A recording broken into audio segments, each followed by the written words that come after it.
Assalamualaikum warahmatullahi wabarakatuh. Saudaraku yang dirahmati cahaya ilahi.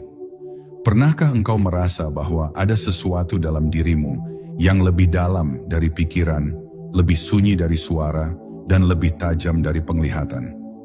Dalam video ini, kita akan menyelami rahasia terdalam tentang indera ketujuh, kemampuan batiniah yang bukan untuk menyombongkan diri, tetapi untuk menyatu dengan kehendak semesta. Indera ini bukan milik para terpilih semata, tapi sesungguhnya telah bersemayam dalam setiap diri manusia, menanti untuk dibuka dengan keheningan, kejujuran, dan kedekatan dengan Sang Pencipta. Perjalanan ini bukan perjalanan luar, tapi perjalanan kembali pulang ke dalam, menuju cahaya sejati yang telah lama menunggu untuk dikenali. Jika hatimu pernah bergetar tanpa sebab, atau engkau merasa dipanggil oleh sesuatu yang tak bisa dijelaskan kata-kata, maka video ini adalah jawabannya. Silakan tinggalkan komentar tentang pengalaman batin yang pernah engkau alami, atau bagaimana engkau memaknai intuisi dan kepekaan dirimu sendiri. Jangan lupa untuk menyukai, membagikan, dan mengikuti channel ini agar kita bisa terus bersama menapaki jalan cahaya. Selamat menempuh perjalanan dari gelapnya luar menuju terang yang telah lama tinggal di dalam. Bab 1. Benih indera ketujuh sudah ditanam sejak awal. Sejak ruh pertama kali ditiupkan ke dalam jasad, manusia tidak hanya dianugerahi panca indera untuk mengenali dunia yang tampak, tetapi juga sebuah benih halus yang ditanam dalam kedalaman jiwanya. Benih ini bukan berasal dari bumi, bukan pula berasal dari ilmu duniawi, melainkan berasal dari sisi Tuhanmu, sebagai titipan cahaya agar engkau tidak tersesat dalam gelapnya dunia yang fana. Indera ketujuh bukanlah kemampuan untuk meramal, bukan pula sekadar kemampuan melihat yang gaib, melainkan daya rasa ruhani yang mampu menangkap isyarat ilahi dari semesta, dari waktu, dari takdir. Ia telah ditanam dalam dirimu sebelum engkau lahir, hanya saja tertutup oleh kabut kelupaan yang menebal oleh dunia. Di dalam dirimu, sesungguhnya ada ruang yang belum tersentuh, sebuah kamar sunyi dalam batin, yang selama ini engkau abaikan karena sibuk memeluk dunia yang terus bergerak. Tapi kamar itu tetap menunggumu, tak pernah pergi. Ia menyimpan cahaya yang dulu pernah engkau rasakan saat pertama kali engkau sadar sebagai makhluk ruhani, jauh sebelum engkau tahu apa itu nama, dunia, dan bentuk. Di sanalah benih indera ketujuh bersemayam, seperti mata air yang tak pernah kering, hanya tertutup bebatuan kesibukan, luka masa lalu, dan kabut pikiran yang terlalu padat. Untuk menyentuhnya, engkau tidak perlu pergi jauh, cukup duduk hening dan mendengarkan suara yang telah lama engkau diamkan. Ketika engkau mulai merasa bahwa dunia ini tak cukup untuk menjawab kegelisahan batinmu, itu adalah panggilan pertama dari benih tersebut. Ia bergetar setiap kali engkau berbuat baik dengan keikhlasan, setiap kali engkau berdoa dengan tangis yang jujur, setiap kali engkau termenung, melihat langit dan merasa kecil namun bermakna. Indera ketujuh bukanlah sesuatu yang dibangkitkan dengan paksa, melainkan disapa dengan kelembutan. Ia adalah hadiah dari Allah untuk hambanya yang mau menempuh jalan kembali pulang. Maka jangan remehkan detik-detik kecil ketika engkau merasa tersentuh tanpa sebab, karena bisa jadi itu adalah bisikan dari bagian dirimu yang selama ini tertidur. Banyak yang mencari kekuatan batin dari luar, membaca banyak buku, berguru pada banyak orang, namun melupakan satu hal, bahwa benih ini hanya bisa tumbuh dengan kejujuran kepada diri sendiri. Ia tidak mekar karena pengetahuan, melainkan karena kesucian niat. Saat engkau menghapus niat ingin terlihat hebat, ingin mengetahui yang tak tampak demi pujian, saat itu benih indera ketujuh mulai menunjukkan tunasnya. Ia mulai membuka satu lapisan tipis dalam kesadaranmu, membuatmu lebih peka terhadap makna di balik peristiwa, terhadap sinyal halus dari semesta, terhadap pesan cinta dari Sang Pencipta yang tersembunyi dalam kehidupan sehari-hari. Dan ketika itu terjadi, engkau akan mulai melihat bukan dengan mata, tetapi dengan nurani yang terang. Ketahuilah, engkau tidak kekurangan apapun untuk membangkitkannya. Tidak perlu menunggu menjadi suci, tidak perlu menjadi sempurna, cukup menjadi jujur dalam mencarinya. Indera ketujuh itu bukanlah milik para nabi atau wali semata. Ia adalah potensi rohani yang dititipkan pada setiap jiwa manusia. Maka tugasmu bukan menciptakannya, tetapi menyadari keberadaannya. Dan kesadaran ini hanya bisa tumbuh dalam keheningan, dalam kesabaran, dalam perjalanan batin yang tidak terburu-buru. Sebab yang ilahi tidak pernah hadir dalam hiruk-pikuk. Ia turun perlahan, mengalir lembut, lalu menyinari bagian dalam dirimu yang paling sunyi. Bab 2. Hening gerbang. Pertama, kepekaan batin. Hening bukanlah sekadar diam dari suara, tapi diam dari segala gejolak yang berlebihan di dalam batin. Hening adalah keadaan ketika engkau tidak lagi sibuk mengejar sesuatu di luar, tetapi mulai menoleh ke dalam dengan jujur dan penuh kesadaran. Di sanalah pintu pertama menuju terbukanya indera ketujuh mulai tampak. Karena sesungguhnya, kebenaran terdalam dari hidup ini tidak bisa ditangkap oleh telinga yang sibuk mendengar dunia, melainkan oleh batin yang bersedia menyimak keheningan. Dalam hening, tidak ada kebohongan yang bisa disembunyikan, tidak ada topeng yang bisa dipertahankan. Di sana hanya ada engkau dan dia, tanpa jarak, tanpa perantara. Kebanyakan manusia takut pada hening, karena dalam hening itulah semua suara luka, masa lalu, kegagalan dan ketakutan mulai muncul ke permukaan. Tapi justru itulah yang membuat hening menjadi gerbang yang agung. Karena di saat itulah engkau sedang benar-benar berhadapan dengan dirimu yang sejati. Indera ketujuh tidak akan pernah tumbuh dalam kegaduhan batin yang terus menyangkal dan menolak. Ia baru akan muncul ketika engkau berani melihat semua sisi dirimu, baik maupun gelap, tanpa menghakimi. Keberanian untuk hening adalah keberanian untuk mengenali siapa sebenarnya yang telah lama tertidur di dalam dirimu. Ada rahasia yang menunggu dalam setiap detik keheningan. Semesta ini sebenarnya terus berbicara, namun dalam bahasa yang tidak dikenal oleh pikiran yang ribut. Ia berbicara lewat detak jantung, lewat nafas yang perlahan, lewat gemuruh hujan, lewat desir angin, bahkan lewat diamnya malam yang dalam. Tapi semua itu hanya bisa ditangkap oleh jiwa yang telah disucikan oleh hening. Maka jangan anggap sepi sebagai kesia-siaan, sebab di balik sepi ada pancaran cahaya yang selama ini engkau rindukan. Dan bila engkau bersedia berlama-lama di sana, perlahan pintu-pintu baru akan terbuka dalam kesadaranmu. Untuk masuk ke dalam hening, engkau tidak perlu ritual yang rumit. Cukup duduk, tenangkan nafasmu, dan niatkan bahwa engkau ingin mengenal dirimu dan Tuhannya. Tidak ada keheningan yang sia-sia bagi orang yang mencarinya dengan hati. Bahkan 1 menit yang benar-benar hening bisa lebih dalam daripada 1000 kata yang tak membawa makna. Indera ketujuh adalah tentang kepekaan yang lahir dari diam yang hidup, bukan sekadar kebisuan yang mati. Ia hadir ketika engkau tidak sekadar mendengar suara, tetapi mulai menyimak makna di balik suara itu. Maka latihlah dirimu untuk mencintai keheningan, karena disitulah jalan sejati menuju kebenaran bermula. Dalam dunia yang penuh suara, keheningan adalah kekuatan. Ia bukan kekosongan, tetapi kelimpahan yang tersembunyi. Banyak orang mencari kekuatan batin dengan suara keras, namun lupa bahwa kekuatan paling dalam justru datang dari ruang yang tenang. Karena dalam keheningan itulah, engkau mulai melihat lebih jelas, merasakan lebih dalam, dan memahami lebih luas. Indera ketujuh tidak perlu dipaksa muncul, ia akan datang sendiri, seperti bunga yang mekar ketika musimnya tiba. Dan musim itu akan datang bagi siapa saja yang bersedia diam, mendengarkan, dan membuka pintu batinnya dengan ikhlas. Bab 3. Energi nafas, jembatan antara dunia luar dan dalam. Nafas bukanlah sekadar pertukaran udara yang menjaga kehidupan jasmani. Ia adalah benang halus yang menghubungkan dunia luar yang tampak dengan dunia dalam yang tak terlihat. Setiap hela dan hembusnya adalah gerakan rahasia yang mengalirkan energi dari alam ke dalam dirimu, dari langit ke dada, dari dunia ke ruh. Maka tak heran jika banyak ajaran kuno dan para sufi yang menempatkan nafas sebagai pintu rahasia menuju kesadaran tinggi. Sebab dalam nafas itulah ruh bersandar, dan dalam keheningan nafas itulah indera ketujuh bisa mulai merasakan getaran yang tak tertangkap oleh panca indera biasa. Seringkali kita bernapas tanpa sadar, seperti tubuh yang hidup namun jiwanya tertidur. Tapi ketika engkau mulai menyadari nafasmu, maka seketika engkau sedang membuka gerbang kesadaran yang dalam. Nafas yang disadari adalah cahaya. Ia membawa perhatianmu turun dari kepala ke dada, dari pikiran yang gaduh ke hati yang tenang.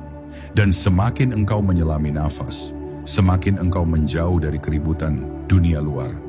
Dalam nafas yang perlahan dan penuh kesadaran, engkau akan mulai merasakan sesuatu yang sulit dijelaskan dengan kata-kata. Sebuah kehadiran yang hening, namun begitu nyata. Disitulah titik temu antara dirimu dan Tuhanmu. Energi nafas bukan hanya mengalirkan oksigen, tetapi juga membawa arus ruhani yang disebut para arif sebagai nafas ilahi. Hembusan kasih dari Yang Maha menghidupkan. Dan ketika engkau menyelaraskan nafasmu dengan zikir, dengan syukur, dengan kesadaran penuh, maka nafasmu akan berubah menjadi jembatan. Jembatan menuju kedalaman jiwa, menuju ruang di mana mata batin mulai terbuka. Di sana engkau akan merasa seolah-olah sedang dituntun oleh tangan tak terlihat, berjalan menembus lapisan-lapisan realitas yang sebelumnya tampak kabur. Dan semakin engkau menyatu dengan aliran nafas itu, semakin teranglah cahaya indera ketujuh di dalam dirimu. Latihan-latihan spiritual yang hakiki tidak memerlukan alat, tidak memerlukan tempat yang mewah. Cukup duduk tenang dan tarik nafas dengan penuh kesadaran. Rasakan ia masuk, rasakan ia keluar. Rasakan bagaimana setiap helaan membawa masuk ketenangan, dan setiap hembusan membawa keluar beban. Nafas seperti ini bukan hanya menyembuhkan tubuh, tapi juga membersihkan jiwa. Dan ketika jiwa dibersihkan, maka cahaya yang lama terpendam akan perlahan memancar kembali. Indera ketujuhmu akan mulai menangkap pesan-pesan halus yang datang dari langit, lewat mimpi, intuisi, bahkan lewat getaran hati yang tiba-tiba terasa begitu pasti meski tak beralasan. Dalam perjalanan membuka indera ketujuh, jangan pernah meremehkan kekuatan nafas. Ia adalah anugerah yang selalu menyertaimu sejak engkau dilahirkan hingga saat ruh kembali. Maka peliharalah hubunganmu dengan nafas sebagaimana engkau menjaga hubunganmu dengan Sang Pemberi Hidup. Jadikan ia sebagai pengingat, sebagai zikir yang senyap namun terus mengalun. Karena sesungguhnya setiap nafas yang engkau sadari dengan penuh cinta dan kehadiran adalah langkah mendekat kepada hakikat. Dan pada akhirnya, indera ketujuh hanya akan terbuka bagi mereka yang mampu menyatu dengan aliran nafas kehidupan, bukan hanya secara jasmani, tetapi secara ruhani yang mendalam. Bab 4. Zikir sunyi dan gerak halus kesadaran. Dalam setiap detik hidup, namanya senantiasa dekat, namun terlalu sering nama itu hanya menjadi gema di bibir, bukan getaran di hati. Zikir yang sejati bukanlah sekadar ucapan, melainkan kesadaran yang mengalir diam-diam di dalam napas, dalam pikiran, dalam getaran tubuh. Di sanalah letak zikir sunyi, zikir yang tak terucap namun berdentang di dalam jiwa. Ia adalah gerak batin yang tidak terlihat mata manusia, tapi cukup kuat untuk mengguncang lapisan-lapisan batin yang tertidur. Dan bila zikir semacam ini telah hidup dalam dirimu, maka engkau telah berada di ambang terbukanya kesadaran indera ketujuh. Zikir sunyi tidak mengejar keindahan suara, tidak pula membutuhkan banyak kata. Ia justru lahir dari keheningan yang telah dibasuh dengan kerinduan yang dalam. Seorang pencari yang telah lama mengendapkan dirinya dalam kesendirian akan memahami bahwa semakin tinggi seseorang dalam perjalanan ruhani, semakin sedikit ia berbicara. Di puncaknya, hanya kesadaran yang mengalir tanpa suara. Dan saat kesadaran itu mulai menari dalam tubuh dan jiwamu, zikir menjadi sesuatu yang hidup. Bukan hanya ketika engkau duduk diam, tapi juga ketika engkau berjalan, bekerja, bahkan dalam tidurmu, karena zikir sunyi telah menjadi denyut dari ruh itu sendiri. Gerak halus kesadaran adalah pancaran zikir sunyi yang telah menyatu dengan tubuh. Seperti aliran air yang merembes perlahan ke dalam tanah, begitu pula zikir meresap ke dalam keberadaanmu. Pada tahap ini, indera ketujuh tidak lagi menunggu dibuka, ia mulai terbuka dengan sendirinya. Engkau akan mulai merasa bahwa dirimu mulai menangkap sesuatu yang sebelumnya tak kasat mata. Getaran perasaan orang lain, pesan halus dari alam, bahkan isyarat yang datang dari waktu. Semua ini bukan hasil dari logika, tapi dari kesadaran yang telah terlatih untuk membaca yang tak tertulis, mendengar yang tak terucap, dan melihat yang tak terlihat. Saat zikir telah menjadi napas, maka setiap helaanmu adalah seruan menujunya. Dan dalam gerakan tubuh yang paling sederhana, akan ada kesadaran bahwa engkau sedang dipeluk oleh Yang Maha Ada. Inilah yang membuat para wali tampak tenang meskipun badai menghantam. Karena zikir sunyi itu telah membentuk benteng cahaya di sekeliling ruh mereka. Indra ketujuh pun menjadi terang, bukan untuk menakjubkan dunia, tapi untuk menjadi lebih jernih dalam membaca takdir. Ia bukan digunakan untuk membanggakan kemampuan batin, tapi untuk membimbing diri agar tetap berjalan di atas garis yang dikehendakinya. Jalan menuju kesadaran sejati bukanlah jalan yang ramai. Ia sunyi, penuh kedalaman, dan mengajarkan bahwa kemuliaan bukan terletak pada apa yang dilihat orang lain, melainkan pada seberapa dalam engkau menyatu dengannya dalam keheningan. Zikir sunyi dan gerak halus kesadaran adalah bekal utama bagi siapa saja yang ingin membuka mata batin. Sebab ketika batin telah penuh dengan cahayanya, maka semua pintu rahasia akan terbuka tanpa dipaksa. Dan pada saat itu, indra ketujuh bukanlah tujuan, melainkan akibat dari hubungan yang mesra antara jiwa dan Rabb-nya. Bab 5. Tanda-tanda indra ketujuh mulai terbuka. Ketika indra ketujuh mulai terbuka, engkau tidak akan langsung melihat cahaya yang menyilaukan atau mendengar suara dari langit. Yang pertama hadir justru adalah kesadaran yang halus. Seolah ada sesuatu dalam dirimu yang mulai lebih peka, lebih dalam, dan lebih tenang dari biasanya. Engkau mulai merasakan bahwa waktu tidak lagi berjalan seperti biasa. 1 menit bisa terasa seperti selamanya ketika engkau benar-benar hadir di dalamnya. Dan dalam kehadiran itu, engkau mulai menangkap isyarat-isyarat kecil yang dulu terlewatkan. Tatapan yang menyimpan pesan, angin yang membawa rasa, atau bahkan diam yang mengandung makna yang pekat. Salah satu tanda paling jelas dari terbukanya indra ketujuh adalah ketika engkau mulai mampu membaca getaran perasaan tanpa harus mendengar ucapan. Engkau tidak lagi hanya melihat wajah orang, tapi merasakan gelombang emosinya. Engkau bisa tahu kapan seseorang sedang gundah meski ia tersenyum. Bisa tahu kapan seseorang menyembunyikan duka meski kata-katanya tampak ringan. Ini bukan sihir, bukan ilmu hitam, melainkan pancaran dari batin yang telah disucikan.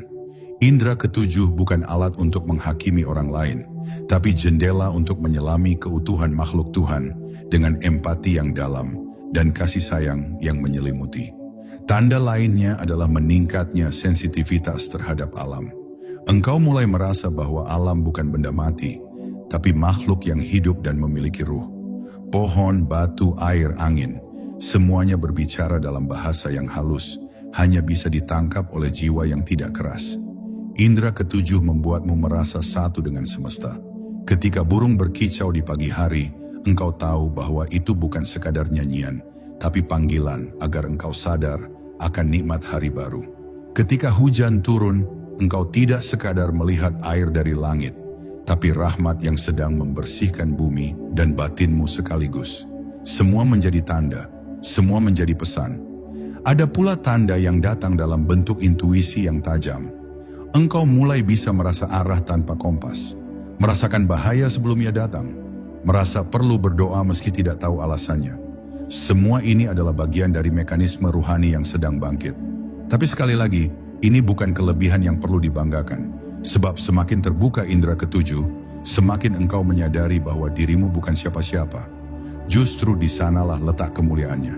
Engkau tidak lagi tergoda untuk menyombongkan ilmu, karena engkau tahu bahwa segala rasa yang engkau tangkap hanyalah limpahan rahmat darinya yang boleh saja dicabut sewaktu-waktu. Dan tanda terakhir yang paling menyentuh adalah rasa tenang yang mulai tumbuh di dasar jiwamu. Bukan karena semua masalah selesai, tapi karena engkau mulai menerima bahwa semuanya bagian dari ketetapannya. Indra ketujuh bukanlah pintu untuk menghindari ujian, tapi jendela untuk memahami makna di baliknya. Semakin ia terbuka, semakin engkau bisa melihat keindahan dalam luka, keheningan dalam kegaduhan, dan cahaya dalam kegelapan. Saat itulah, hidup bukan lagi tempat untuk bertempur, tapi tempat untuk menyadari bahwa engkau tidak pernah sendiri. Karena Allah selalu berbicara, dan kini engkau mulai bisa mendengarnya. Bab 6. Menghadapi gangguan antara bisikan dan cahaya. Ketika cahaya mulai muncul dari dalam, gelap pun bergerak untuk menantangnya. Inilah kenyataan rohani yang tak dapat dihindari oleh siapapun yang menapaki jalan kesadaran batin. Ketika indera ketujuh mulai terbuka, bukan hanya cahaya yang datang menyapa, tetapi juga bisikan-bisikan halus yang mencoba menyesatkan. Ia tidak selalu datang dalam bentuk yang menyeramkan, tetapi seringkali hadir dalam rupa yang menggoda, menyenangkan, bahkan terasa seperti petunjuk. Maka di titik ini, engkau dituntut untuk semakin jernih membedakan mana bisikan dari nurani dan mana bisikan dari nafsu yang menyamar dalam balutan spiritualitas. Musuh sejati pembuka mata batin bukanlah kegelapan luar, tapi kabut tipis dalam jiwa yang bernama ghurur, perasaan bangga karena merasa telah lebih peka daripada manusia biasa. Rasa ini bisa datang diam-diam saat engkau mulai merasa tahu lebih banyak hanya karena engkau bisa merasakan sesuatu yang orang lain tidak. Di titik inilah banyak pejalan tersesat bukan karena kekurangan ilmu, tapi karena kehilangan kerendahan hati. Maka penting untuk selalu kembali ke akar, bahwa indera ketujuh bukanlah pencapaian, tapi amanah. Ia bukan trofi untuk dibanggakan, tapi lentera untuk menerangi jalan pulang, agar tidak tersesat dalam kebutaan yang baru, kebutaan yang dibungkus oleh cahaya palsu. Gangguan batin seringkali hadir dalam bentuk suara-suara lembut yang seolah memuji, membenarkan apapun langkahmu, bahkan ketika langkah itu mulai menjauh dari adab. Suara ini bisa membuatmu merasa istimewa, merasa dipilih, merasa lebih dari orang lain, padahal hakikatnya semakin dekat seseorang dengan cahaya, semakin ia akan merasa kecil. Semakin terbuka batin, semakin ia akan menunduk dalam, merasa tak punya apa-apa, karena segala yang ia rasakan hanyalah karunia, bukan hasil dari dirinya sendiri. Maka, untuk menjaga kemurnian indera ketujuh, engkau perlu senantiasa membersihkan niat dan menimbang setiap bisikan dengan hati yang telah terasah oleh zikir dan kejujuran. Tak jarang pula, gangguan datang dari luar, dari manusia lain yang mungkin mencemooh, meragukan, atau bahkan mengangkatmu terlalu tinggi. Semua itu ujian. Sebagian akan mengujimu dengan keraguan, sebagian lagi akan menjeratmu dengan pujian. Tapi engkau harus ingat, jalan ini bukan tentang pengakuan, melainkan tentang kesinambungan hubunganmu dengan Sang Maha Melihat. Engkau tidak sedang membuka indera ketujuh agar dilihat orang, tetapi agar semakin bisa melihat ke dalam dan membimbing dirimu agar tidak dikuasai oleh bisikan yang halus namun menyesatkan. Dan untuk itu, engkau perlu terus berpaut pada cahaya zikir, agar selalu ingat arah saat badai datang melanda. Ingatlah, cahaya yang sejati tidak pernah membuatmu merasa lebih dari orang lain, justru membuatmu merasa semakin ingin bersujud. Bila indera ketujuhmu membuatmu lebih rendah hati, lebih welas asih, lebih bijaksana, maka itulah tanda bahwa engkau sedang diarahkan oleh cahaya yang benar.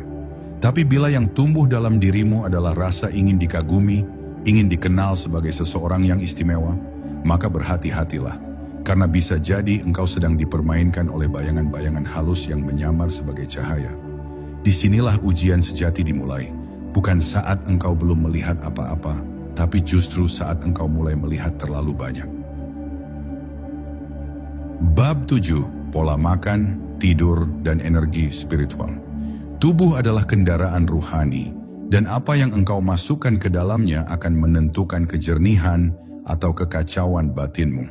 Tidak ada kesadaran tinggi yang bisa tumbuh di tubuh yang terus diracuni oleh makanan berlebihan, penuh lemak, berlebihan gula, atau yang dikonsumsi tanpa adab. Indera ketujuh bukanlah semata kepekaan jiwa, tapi juga hasil dari keseimbangan antara fisik, nafas, dan energi rohani. Makan yang berlebihan, apalagi dalam keadaan lalai, akan membuat tubuh berat, hati tumpul, dan pandangan batin tertutup. Maka orang-orang yang hendak membuka kesadaran tinggi disarankan untuk memulai dari apa yang ia telan, karena dari sanalah kekeruhan atau kejernihan mulai terbentuk. Pola makan yang penuh kesadaran bukan berarti harus lapar setiap hari, tapi makan dengan niat yang bersih, dengan pilihan yang lembut untuk tubuh, dan dengan jumlah yang tidak melampaui kebutuhan. Makanan yang penuh cahaya adalah makanan yang sederhana namun diberkahi, dimasak dengan doa, disantap dengan syukur, dan dikunyah dengan kesadaran. Saat engkau menjaga apa yang engkau masukkan ke dalam tubuh, maka organ-organ halus dalam dirimu pun mulai menyala. Indera ketujuh hanya bisa aktif dalam tubuh yang tidak terlalu sibuk mencerna sampah duniawi. Maka ubahlah dapurmu menjadi ruang ibadah dan jadikan makan sebagai bagian dari jalan menuju ketenangan batin. Tidur pun bukan hanya soal istirahat jasmani. Ia adalah ruang ruh yang keluar dari badan untuk berjumpa dengan alam yang tak terjangkau saat terjaga. Bila tidur dilakukan dalam keadaan lalai, maka yang ditemui adalah gelap. Tapi bila tidur dilakukan setelah zikir, dalam keadaan hati tenang, tubuh bersih, dan pikiran telah ditundukkan, maka ruh bisa mengembara ke tempat-tempat yang penuh petunjuk. Inilah sebab mengapa para pencari kesadaran batin menjaga waktu tidur mereka, menjaga posisi, menjaga kebersihan hati sebelum memejamkan mata.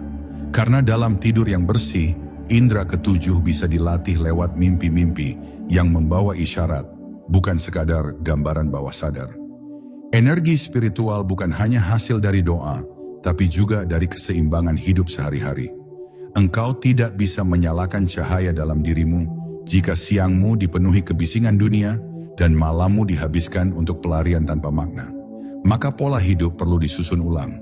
Tidur seperlunya, makan secukupnya, diam seperlunya, berbicara seperlunya, agar ruang ruhani dalam dirimu tidak lagi sempit dan sesak, karena energi spiritual hanya bisa mengalir jika wadahnya bersih.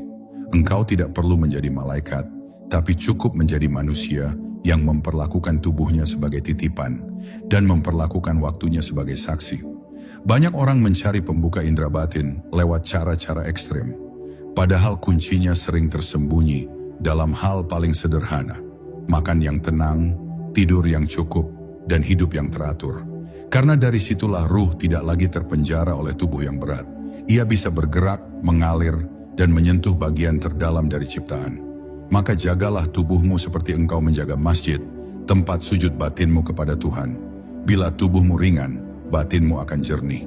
Bila batinmu jernih, maka setiap doa, zikir, dan nafasmu akan menjadi gelombang yang mengguncang langit dan membuka pintu-pintu rahasia yang telah lama tertutup. Bab 8. Waktu-waktu sakral untuk melatih kepekaan. Waktu tidak diciptakan sama. Dalam putaran siang dan malam, ada detik-detik yang dipilih langit untuk lebih terbuka bagi jiwa-jiwa yang mencari. Waktu-waktu sakral ini bukan hanya berkaitan dengan jam dan hari, melainkan dengan getaran kosmik yang berubah seperti gelombang laut. Dalam waktu-waktu tertentu, tirai antara dunia lahir dan batin menjadi lebih tipis. Maka barang siapa yang menghadap dengan hati lembut pada saat-saat ini akan merasakan pancaran cahaya yang lebih terang, lebih menyentuh, dan lebih dalam. Indera ketujuh pun lebih mudah menyala, seperti pelita yang tersulut oleh angin malam yang hening. Salah satu waktu yang paling banyak disebut oleh para salik adalah sepertiga malam terakhir. Di saat dunia sedang tertidur lelap dan suara menjadi senyap, langit justru sedang membuka gerbangnya bagi yang mengetuk. Itulah waktu di mana doa tidak hanya sampai, tapi juga dijawab dengan kehangatan. Saat itu, tubuh yang bersujud dan jiwa yang berserah tidak lagi hanya menjalani ritual, tapi menyatu dalam percakapan yang sunyi. Jika engkau ingin melatih kepekaan batinmu, mulailah dari bangun dalam hening malam. Bukan untuk menuntut, tapi untuk menyimak. Karena dalam sunyi itu, suaranya lebih jelas, getaran semesta lebih terasa, dan mata batinmu lebih jernih menangkap cahayanya. Waktu sakral lainnya tersebar dalam sela-sela hari, ketika fajar pertama menyingsing, ketika matahari tepat di atas kepala, ketika senja menyapu langit dengan warna tembaga. Pada detik-detik perubahan inilah, alam semesta sedang menyanyikan lagu rahasia penciptaan. Siapapun yang menghadirkan keheningan pada saat-saat itu, meskipun hanya sejenak, akan disentuh oleh ketenangan yang sulit dijelaskan. Dan bila kehadiran ini dilatih secara konsisten, maka jiwamu akan terhubung dengan aliran waktu secara lebih halus. Engkau akan tahu kapan harus diam, kapan harus bertindak, bahkan kapan harus berdoa tanpa harus meminta. Selain momen harian, ada pula waktu-waktu yang datang jarang, tapi sangat kuat. Malam-malam Ramadan, hari Jumat menjelang maghrib, waktu antara dua khutbah, atau malam nisfu Sya'ban dan Lailatul Qadar. Di waktu-waktu ini, langit seolah lebih dekat dan bumi lebih tenang. Di sana ada pintu yang terbuka lebar bagi mereka yang ingin menyentuh rahasianya. Tapi bukan hanya waktunya yang penting, melainkan kesiapan hatimu untuk hadir secara penuh. Karena waktu sakral tidak akan membawa apa-apa bila engkau masih terburu, masih bising, masih penuh tuntutan. Maka tenangkanlah hatimu sebelum engkau memasuki waktu-waktu itu, agar engkau tak hanya hadir secara tubuh, tetapi juga secara ruhani. Mengetahui waktu-waktu sakral bukan untuk mengejar keberuntungan, tapi untuk menyelaraskan diri dengan irama langit. Indra ketujuh tumbuh di antara keheningan, kesabaran, dan ketekunan. Ia mekar saat engkau mulai menghormati waktu sebagai sesuatu yang hidup, bukan sekadar detik yang berlalu. Waktu yang sakral akan memandumu, bukan karena ia memberi jalan pintas, tapi karena ia menyesuaikan hatimu dengan frekuensi yang lebih tinggi. Dan pada saat itu, engkau tak perlu memaksa mata batinmu terbuka, karena waktu sendiri akan menyentuhnya, perlahan namun pasti, hingga ia bersinar dengan terang dari dalam dirimu. Bab 9. Cahaya di balik kegelapan mata batin.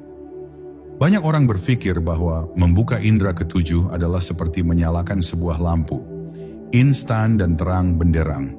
Padahal sesungguhnya ia lebih mirip perjalanan menembus gua gelap yang panjang, sunyi, dan kadang menakutkan.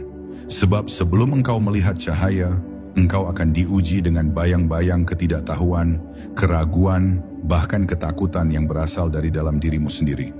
Indra ketujuh tidak langsung menyajikan keajaiban. Ia mengungkapkan kenyataan.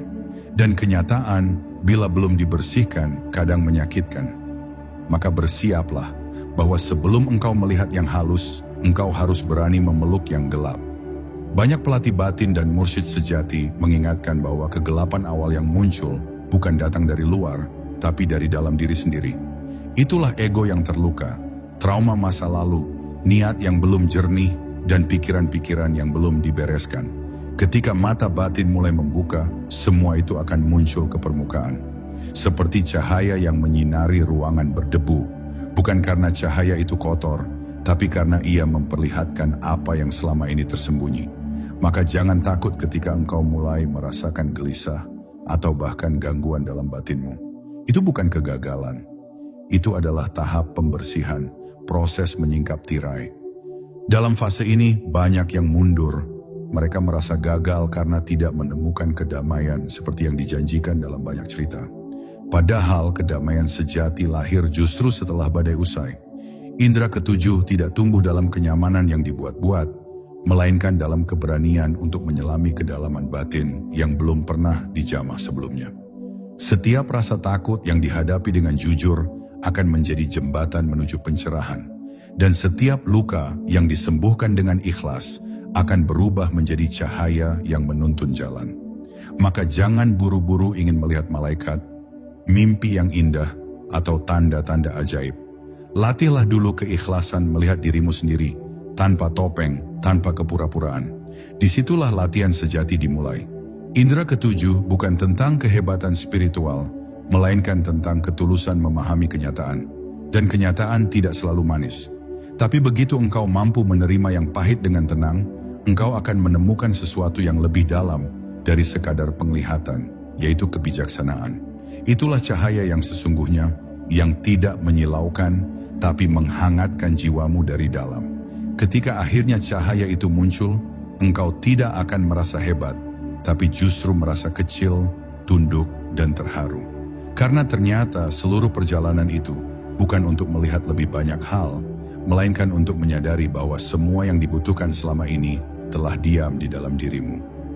Mata batinmu tidak dibuka oleh ambisi, tapi oleh penerimaan. Dan dalam penerimaan itu, engkau tidak hanya melihat dunia yang tak kasat mata, tapi juga mulai melihat dunia yang tampak ini dengan lebih jernih, lebih lembut, dan lebih penuh kasih. Bab 10. Menjadi penjaga cahaya di dunia yang gelap. Setelah melalui seluruh perjalanan pembukaan indera ketujuh, engkau mungkin menyadari satu hal yang paling mengejutkan, bahwa apa yang engkau capai bukanlah sekadar kemampuan untuk melihat yang tak terlihat, melainkan sebuah tanggung jawab baru untuk menjaga cahaya di dunia yang kian meredup.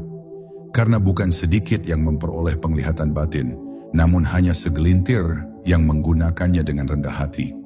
Indra ketujuh bukan hadiah bagi ego, melainkan amanah bagi jiwa yang siap mengabdi. Semakin terang cahaya yang kau lihat, semakin besar pula bayangan tanggung jawab yang harus kau peluk dengan tulus. Dunia saat ini bukan hanya gelap karena kekacauan lahiriah, tapi karena banyak jiwa kehilangan arah batin. Banyak orang mengejar cahaya di luar, tapi lupa menyalakan pelita dari dalam. Maka engkau yang telah belajar menyentuh keheningan, menyelami kedalaman, dan menyingkap hijab indra ketujuh, kini dipanggil untuk tidak sekadar mengetahui, tetapi menjadi penyejuk di tengah kegelisahan, menjadi pelita yang tidak menghakimi, tapi menyinari dengan kasih, menjadi saksi hening yang menyampaikan pesan Tuhan, tanpa harus mengucapkan sepatah kata pun. Tugasmu bukanlah membuat dunia percaya padamu, tapi memastikan bahwa dirimu tetap jujur pada cahaya yang telah kau temukan. Karena cahaya itu sangat halus, dan ia hanya bersandar pada jiwa yang bersih. Sekali kau pakai untuk membanggakan diri, ia akan meredup. Sekali kau jadikan alat kuasa, ia akan pergi. Maka tetaplah rendah hati, seperti bumi yang memeluk segala hujan, tanpa pernah merasa lebih tinggi dari langit. Sebab hanya jiwa yang bersujud dalam diam, yang bisa menampung cahaya tanpa membakarnya. Ingatlah bahwa indra ketujuh bukan akhir dari pencarian, melainkan pintu awal bagi kehidupan spiritual yang lebih dalam. Sekarang engkau tahu bahwa segala getaran, suara halus, dan intuisi batin bukan kebetulan, tapi bisikan hikmah yang harus dijaga dengan penuh rasa tanggung jawab. Engkau mungkin tidak bisa mengubah dunia secara langsung, tapi dengan satu langkah kecil, satu niat tulus, satu doa dalam keheningan, engkau bisa menggerakkan sesuatu dalam semesta ini. Dan terkadang, itulah yang dibutuhkan untuk menyalakan kembali harapan yang hampir padam. Akhirnya menjadi penjaga cahaya bukan tentang seberapa sering engkau melihat dimensi gaib, tapi tentang seberapa setia engkau menjaga kehadiran Allah dalam batinmu. Bila engkau tetap ingat kepadanya dalam setiap langkah, dalam senyap yang penuh makna, maka engkau telah menjadi bagian dari rahasianya yang hidup di bumi. Engkau adalah cahaya yang tersembunyi di balik wajah-wajah biasa. Engkau adalah gema dari suara yang tak terdengar tapi terasa. Maka berjalanlah dengan tenang. Dunia sedang gelap, tapi engkau telah menemukan sumber cahaya yang tak bisa dipadamkan siapapun, cahaya yang sudah lama tinggal di dalam dirimu. Dan kini saudaraku, kita telah menapaki satu lorong sunyi menuju terang yang tersembunyi dalam dirimu sendiri. Indra ketujuh bukanlah anugerah dari luar, melainkan pintu batin yang menunggu, disentuh dengan keikhlasan dan kesadaran. Tak perlu memaksa untuk membuka, cukup hadir, cukup sadar, dan cukup diam. Di sanalah kunci itu bekerja dalam senyap. Bila engkau merasa ada sesuatu yang tersentuh hari ini, jangan abaikan getarannya. Itu bukan kebetulan, itu adalah panggilan dari dalam yang selama ini engkau cari di luar. Kembalilah ke pusat dirimu, karena disitulah semua jawaban menunggu dengan sabar. Semoga video ini menjadi jendela kecil yang membukakan jalan besar dalam hidupmu. Bukan sekadar pengetahuan, tapi kesadaran yang menuntun langkahmu dengan cahaya yang tenang. Jika engkau merasa tercerahkan, berbagilah. Biarkan pancaran dari dalam dirimu menyentuh orang lain. Tulis pengalamanmu di kolom komentar, karena bisa jadi kisahmu adalah kunci bagi yang lain. Wassalamualaikum warahmatullahi wabarakatuh. Sampai bertemu dalam kedalaman selanjutnya, tempat di mana cahaya tidak hanya dilihat, tapi juga dirasakan dan akhirnya dihidupi.